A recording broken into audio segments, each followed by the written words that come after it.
started working with seahorses quite some years ago now. When I was 14, actually, it was probably about I don't know, what's that, 48 years. I'm 64 now.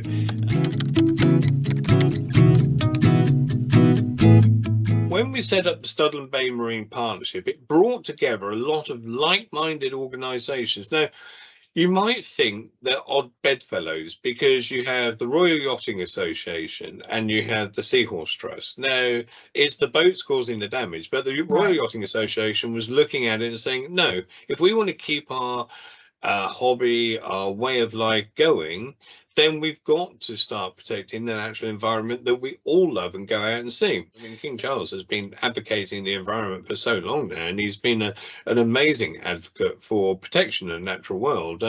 But now they've changed their attitude, the Crown Estates, and they're starting to say, no, we own all this seabed. We have a moral obligation to look after it. Then you've got the National Trust, which is going more and more conservation minded, not just conserving properties and land, they're also preserving the environment now, and they're doing incredible work.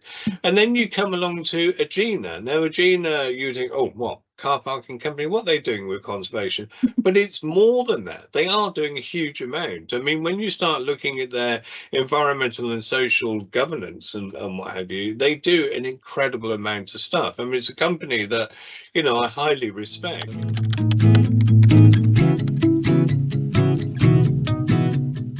Yeah, it was quite a serious challenge, to be honest, because as you can imagine, the cost and maintenance of eco moorings is not cheap. I mean, to install one into the sea is £3,000, including the cost of it, the divers to put it in, the license, etc., etc. Then you've got the maintenance on top.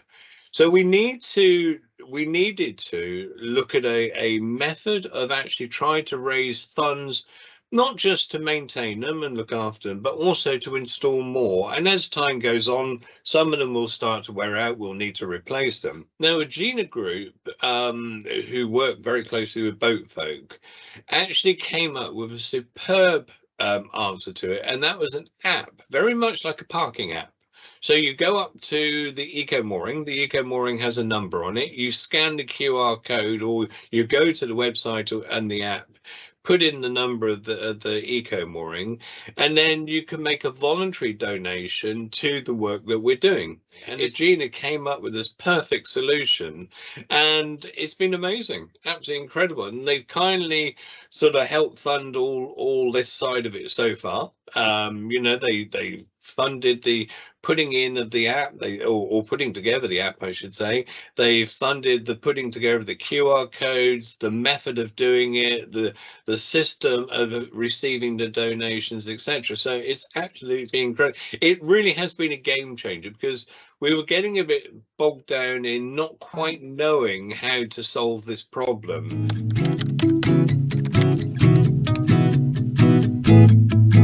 But the Agena app has actually made a massive difference. And so it's a really good example of how business can actually help conservation. We've got boat folk, a big business, a huge business, actually helping us directly by installing. Then we've got Agena Group, a car parking, not the most obvious choice, a car parking company and maintenance company coming aboard and actually providing a solution which on land works normally. We're all used to using parking apps and all the rest of it at the moment. But to use it on sea is brilliant. And hopefully, as we roll out the project, not just in Studland, we want to roll this out in other parts of the country as well.